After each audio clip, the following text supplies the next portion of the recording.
The Rime of the Ancient Mariner by Samuel Taylor Coleridge. It is an ancient mariner, and he stoppeth one of three. By the long grey beard and glittering eye, now wherefore stops thou me? The bridegroom's doors are open wide, and I am next of kin. The guests are met, the feast is set, mayst hear the merry din. He holds him with his skinny hand. There was a ship, quoth he. Hold off, and hand me grey-beard loon. Eftsoons his hand dropped he. He holds him with his glittering eye. The wedding guest stood still, and listens like a 3 years' child. The mariner hath his will. The wedding guest sat on a stone. He cannot choose but hear, and thus spake on that ancient man, the bright-eyed mariner. The ship was cheered, the harbour cleared, merrily did we drop, below the kirk, below the hill, below the lighthouse top.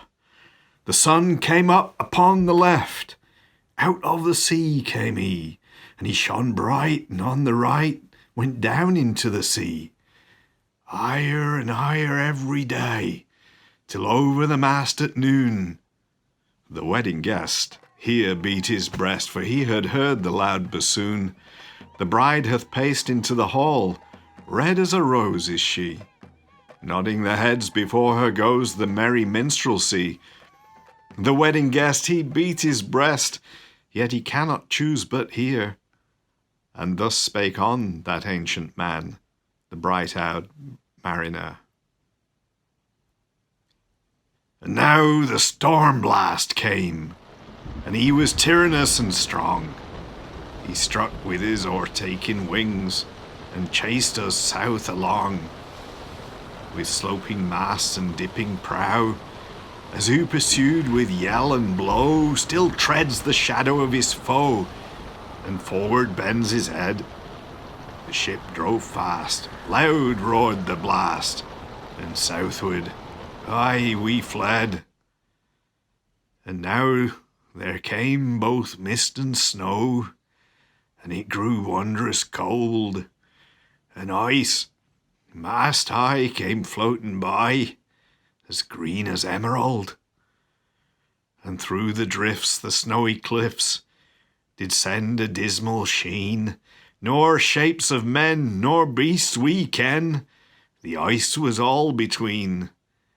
The ice was here, the ice was there, the ice was all around. It cracked and growled and roared and howled, like noises in a swound. At length did cross an albatross. Through the fog it came, as if it had been a Christian soul. We hailed it in God's name. It ate the food we ne'er had eat, and round it flew. The ice did split with a thunder fit, the helmsman steered us through. And a good south wind sprung up behind, the albatross did follow, and every day, for food or play, came to the mariner's hollow. In mist or cloud, on mast or shroud, it perched for vespers 9, whilst all the night through fog smoke white glimmered the white moonshine. God save thee, ancient mariner, from the fiends that plague thee thus. Why look'st thou so? With my crossbow I shot the albatross. The sun now rose upon the right. Out of the seam came he, still hid in mist, and on the left went down into the sea. And the good south wind still blew behind, but no sweet bird did follow, nor any day for food or play came to the mariner's hollow. And I had done a hellish thing, and it would work 'em woe, for all averred I had killed the bird that made the breeze to blow. Ah, wretch, said they, the bird to slay that made the breeze to blow? Nor dim nor red, like God's own head, the glorious sun uprist. Then all averred I had killed the bird that brought the fog and mist. 'Twas right, said they, such birds to slay that bring the fog and mist. The fair breeze blew, the white foam flew, and the furrow followed free. We were the first that ever burst into that silent sea. Down dropped the breeze, the sails dropped down. 'Twas sad as sad could be, and we did speak only to break the silence of the sea. All in a hot and copper sky, the bloody sun at noon right up above the mast did stand, no bigger than the moon. Day after day, day after day we stuck, nor breath nor motion, as idle as a painted ship upon a painted ocean. Water, water everywhere, and all the boards did shrink. Water, water everywhere, nor any drop to drink. The very deep did rot. O Christ, that ever this should be! Yea, slimy things did crawl with legs upon the slimy sea. About in reel and rout, the death fires danced at night. The water, like a witch's oils, burnt green and blue and white. And some in dreams assured were of the spirit that plagued us so. 9 fathom deep he'd followed us from the land of mist and snow. And every tongue through utter drought was withered at the root. We could not speak, no more than if we had been choked with soot. Ah, well a day, what evil looks had I from old and young. Instead of the cross, the albatross about my neck was hung. There passed a weary time. Each throat was parched and glazed, each eye. A weary time, a weary time. How glazed each weary eye, when looking westward, I beheld a something in the sky. At first it seemed a little speck, and then it seemed a mist. It moved and moved and took at last a certain shape, I wist. A speck, a mist, a shape, I wist. And still it neared and neared, as if it dodged a water sprite. It plunged and tacked and veered. With throats unslaked, with black lips baked, we could not laugh nor wail. Through utter drought all dumb we stood.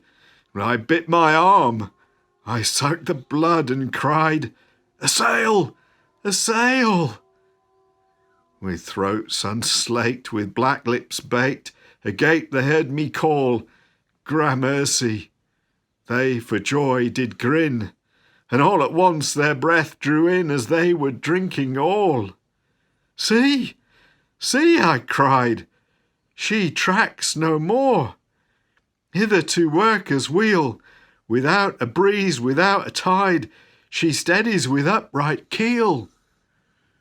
The western wave was all aflame, the day was well nigh done. Almost upon the western wave rested the broad bright sun, when the strange shape drove suddenly betwixt us and the sun. And straight the sun was flecked with bars. Heaven's mother send us grace, as if through a dungeon grate he peered, with broad and burning face. Alas, though I and my heart beat loud, how fast she nears and nears! Are those her sails that glance in the sun like restless gossameres? Are those her ribs through which the sun did peer as through a grate? And is that woman all her crew? Is that a death? And are there two? Is death that woman's mate? Her lips were red, her looks were free, her locks were yellow as gold, her skin was as white as leprosy. The nightmare, life in death, was she, with thick man's blood with cold. The naked hulk alongside came, and the twain were casting dice. "The game is done. I've won, quoth she, and whistles thrice. The sun's rim dips, the stars rush out. At one stride comes the dark. With far-heard whisper o'er the sea, off shot the spectre bark. We listened and looked sideways up, for at my heart, as at a cup, my life-blood seemed to sip. The stars were dim and thick the night.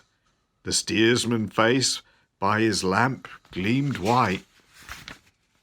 From the sails the dew did drip, till clomb above the eastern bar the orned moon with one bright star within the nether tip. One after one, by the star-dogged moon, too quick for groan or sigh, each turned his face with a ghastly pang and cursed me with his eye. 4 times 50 living men, and I heard no sign nor groan. With every thump, a lifeless lump, they dropped down one by one. The souls did from their bodies fly. They fled to bliss or woe, and every soul it passed me by, like the whiz of my crossbow. I fear thee, ancient mariner, I fear thy skinny hand, and thou art long and lank and brown, as is the ribbed sea sand. I fear thee, and thy glittering eye, and thy skinny hand so brown. Fear not, thou wedding guest, the body drop not down.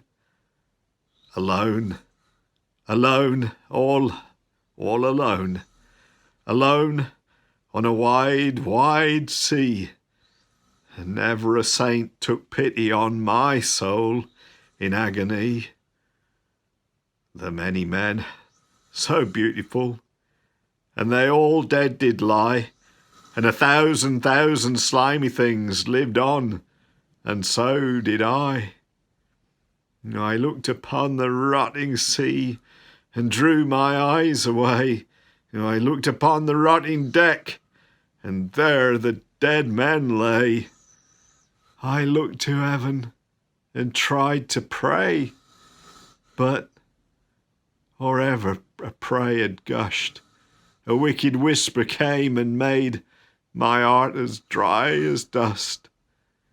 I closed my lids and kept them close, and the balls like pulses beat, for the sky and the sea and the sea and the sky lay like a load on my weary eye, and the dead were at my feet.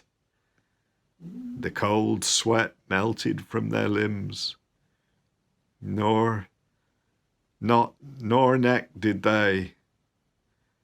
The look with which they looked on me had never passed away. An orphan's curse would drag to hell a spirit from on high, but oh, more horrible than that is the curse in a dead man's eye. 7 days, 7 nights I saw that curse, and yet I could not die. The moving moon went up the sky, and nowhere did abide. Softly she was going up, and a star or two beside. Her beams bemocked the sultry main, like April hoarfrost spread. But where the ship's huge shadow lay, the charmed water burnt alway a still and awful red. Beyond the shadow of the ship, I watched the water snakes. They moved in tracks of shining white, and when they reared, the elfish light fell off in hoary flakes. Within the shadow of the ship, I watched their rich attire, blue, glossy green, and velvet black. They coiled and swam, and every track was a flash of golden fire. Oh, happy living things! No tongue their beauty might declare. A spring of love gushed from my heart, and I blessed them unaware. Sure, my kind saint took pity on me, and I blessed them unaware. That self-same moment, I could pray, and from my neck, so free, the albatross fell off and sank like lead into the sea. Oh, sleep, it is a gentle thing, blessed from pole to pole. To Mary, Queen, the praise be given. She sent the gentle sleep from heaven that slid into my soul.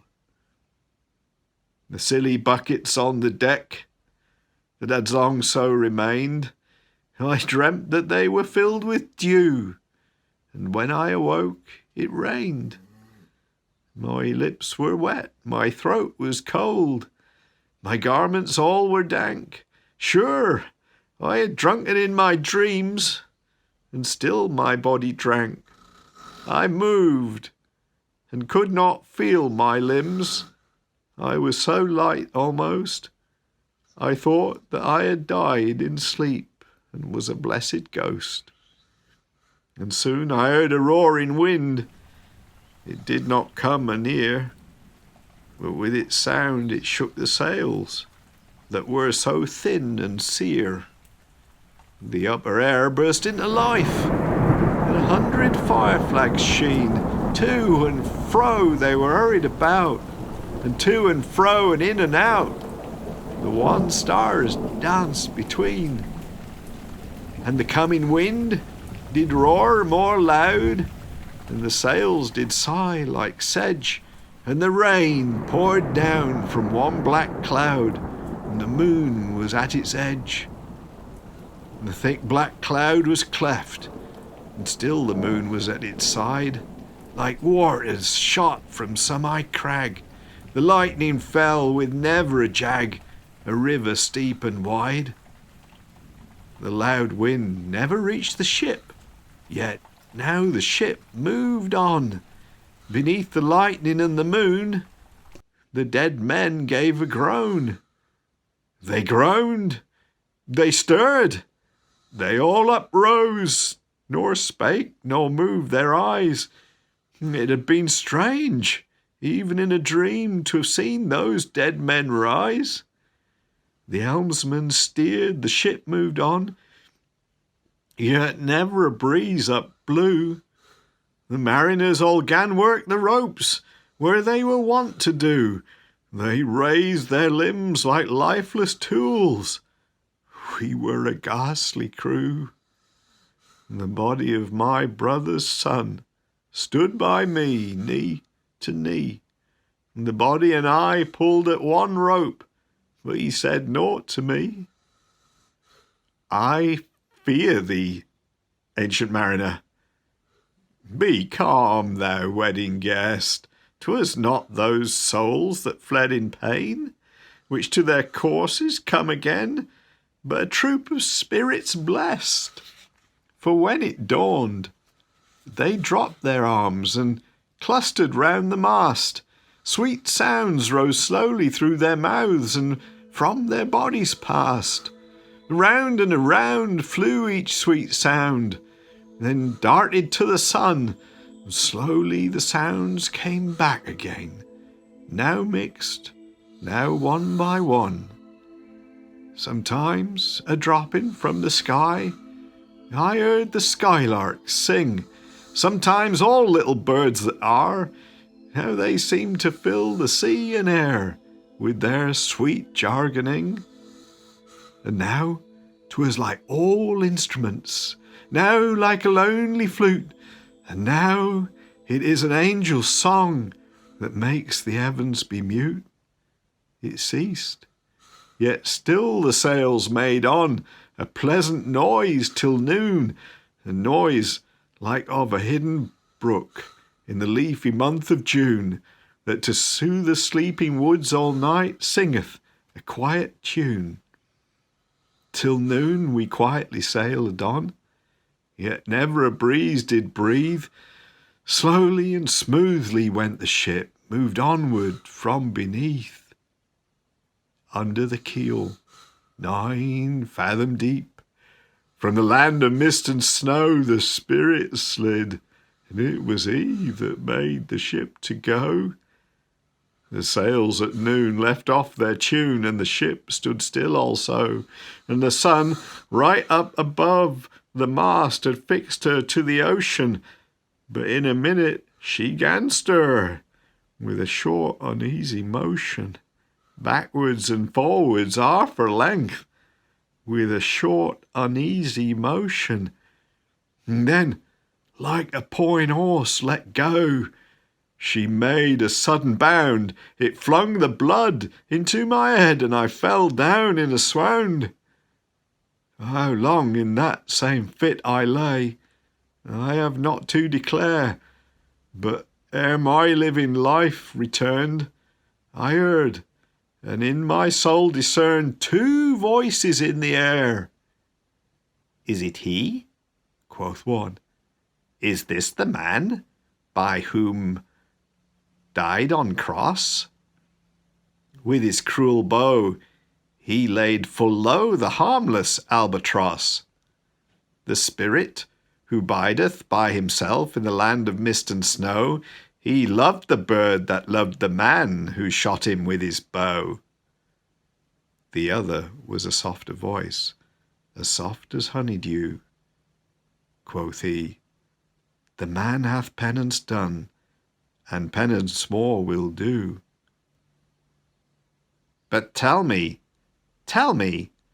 speak again," the soft response renewing, "what makes that ship drive on so fast? What is the ocean doing?"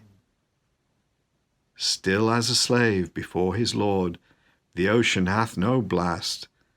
His great bright eye most silently up to the moon is cast, if he may know which way to go, for she guides him smooth or grim. See, brother, see, how graciously she looked down on him. "But why drives on the ship so fast, without or wave or wind?" "Oh, the air is cut away before, and closes from behind. Fly, brother, fly, more high, or we shall be belated, for slow and slow the ship will go, when the mariner's trance is abated." I awoke, and we were sailing on, as in a gentle weather. 'Twas night, calm night, and the moon was high, and the dead men stood together. All stood together on the deck, for a charnel dungeon fitter. All fixed on me their sony eyes, that in the moon did glitter. And the pang, the curse with which they died, had never passed away, and I could not draw my eyes from theirs, nor turn them up to pray. And now this spell was snap. Once more I viewed the ocean green, and looked far forth, yet little saw of what else had been seen. like one that on a lonesome road doth walk in fear and dread, and having once turned round walks on, and turns no more his head, because he knows a frightful fiend doth close behind him tread. But soon there breathed the wind on me, nor sound nor motion made, and its path was not upon the sea, in ripple or in shade. It raised my hair, it fanned my cheek, like a meadow gale of spring. It mingled strangely with my fears, yet it felt like a welcoming. Swiftly, swiftly flew the ship, yet she sailed softly too, and sweetly, sweetly blew the breeze. On me alone it blew. Ah, dream of joy! Is this indeed the lighthouse top I see? Is this the hill? Is this the kirk? Is this mine own country? We drifted o'er the harbour bar, and I with sobs did pray, "Oh, let me be awake, my God, oh, let me sleep alway." The harbour bar was clear as glass, so smoothly it was strewn, and on the bay the moonlight lay in the shadow of the moon. The rock shone bright, and the kirk no less, that stands above the rock. The moonlight steeped in silentness the steady weathercock, and the bay was white with silent light, till rising from the same, full many shapes that shadows were, in crimson colours came.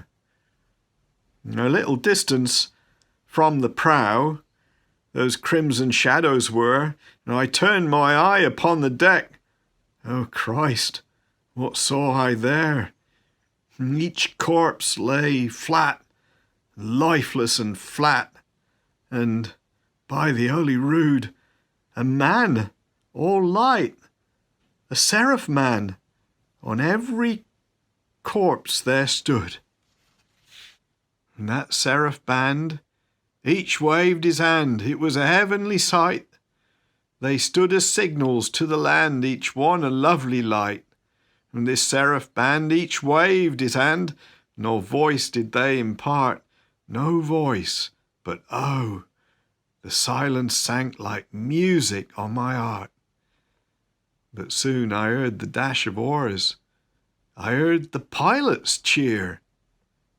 My head was turned perforce away, and I saw a boat appear. The pilot and the pilot's boy, I heard them coming fast. Dear Lord in heaven, it was a joy the dead men could not blast. I saw a third, I heard his voice. It is the hermit good. He singeth loudly his godly hymns, and then he makes in the wood. He'll shrieve my soul, he'll wash away the albatross's blood. This hermit good lives in that wood, which slopes down to the sea. How loudly his sweet voice he rears, he loves to talk with mariners that come from a far country. He kneels at morn and noon and eve, he hath a cushion plump. It is the moss that wholly hides the rotted old oak stump. The skiff boat neared, I heard them talk. Why, this is strange, I trow. Where are those lights, so many and fair, that signal made but now? Strange, by my faith, the hermit said, and they answered not our cheer. The planks look warped, and see those sails, how thin they are and sere. I never saw aught like on them, unless perchance it were brown skeletons of leaves that lag my forest brook along, when the ivy tod is heavy with snow, and the owlet whoops in the wolf below that eats the she-wolf's young. Dear Lord, it hath a fiendish look, the pilot made reply. I am afeard."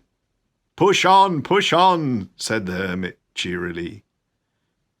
The boat came closer to the ship, but I nor spake nor stirred. The boat came close beneath the ship, and straight a second was heard. Under the water it rumbled on, still louder and more dread. It reached the ship, it split the bay, the ship went down like lead. Stunned by that loud and dreadful sound, which the sky and ocean smote, like one that hath been 7 days drowned, my body lay afloat.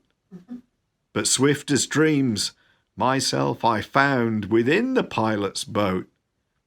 Upon the whirl where sank the ship, the boat spun round, and all was still, save that the hill was telling of the sound. I moved my lips. The pilot shrieked and let down in a fit. The holy hermit raised his eyes and prayed where he did sit. I took the oars. The pilot's boy, who now doth crazy go, laughed loud and long, and all the while his eyes went to and fro. "Ah," quoth he, "full plain I see the devil knows how to row." And now, all in my own country, we stood on the firm land, and the hermit stepped forth from the boat, and scarcely he could stand. "Oh, shrieve me, holy man!" The hermit crossed his brow. "Say, quick," quoth he, "I bid thee say, what manner of man art thou?" Forthwith, this frame of mine was wrenched with a woeful agony, which forced me to begin my tale, and then it left me free. And since then, at an uncertain hour, the agony returns, until my ghastly tale is told, this heart within me burns. I pass like night from land to land. I have strange power of speech. In that moment that his face I see, I know the man that must hear me. To him my tale I teach. What loud uproar bursts from that door? The wedding guests are there, but in the garden bower the bride and bridemaids singing are, and hark, the little vesper bell, which biddeth me to prayer. O wedding guest, this soul hath been alone on a wide, wide sea. So lonely 'twas that God himself scarce seemed there to be. O sweeter than the marriage feast, 'twas sweeter far to me, to walk together to the kirk with a goodly company, to walk together to the kirk, and all together pray, while each to his great Father bends, old men and babes and loving friends, and youths and maidens gay. Farewell, farewell, but this I tell to thee, thou wedding guest, he prayeth well who loveth well, both man and bird and beast. He prayeth best who loveth best all things, both great and small. For the dear God who loveth us, he made and loveth all. The mariner, whose eye is bright, whose beard with age is hoar, is gone. And now the wedding guest turned from the bridegroom's floor. He went like one that hath been stunned, and is of sense forlorn, a sadder and a wiser man. He rose the morrow morn.